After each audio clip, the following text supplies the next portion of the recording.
Hello, we're looking at the three whys today. So we're looking at kind of global citizenship, where I fit, why is this important to me, but why is it important to the global aspect of the rest of the world. And basically I've got, based on the three whys, if you Google search it, there's a lot more details on this strategy and this routine.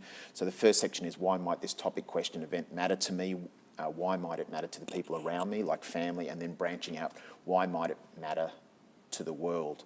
And so what I'm going to do, I'm using iCard sort as my tool of choice here, and I'm just going to hit the settings and go right down to the bottom and change my background, because at the moment my background's not really appropriate. That's a little bit better. So I've got the three columns, which kind of suits.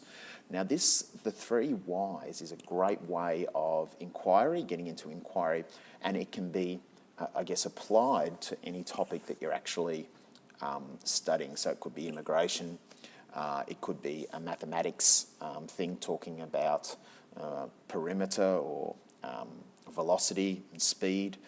It could be about a political matter that's on the agenda at the moment. It could be about an environmental matter, so maybe thinking about climate change or thinking about recycling or sustainability. And it's just a fantastic way of getting kids to think about how it affects them, but also how it affects their family and the wider community and also the world.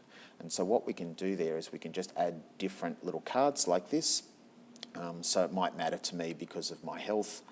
And what we can just do is click on the side and start actually kind of placing the cards under those different topics. And so the three whys, just a fantastic strategy looking at how we can actually look at things a little bit more deeply, and how we can use an iPad, in this case iCard sort, to make that thinking a little bit more visible for us.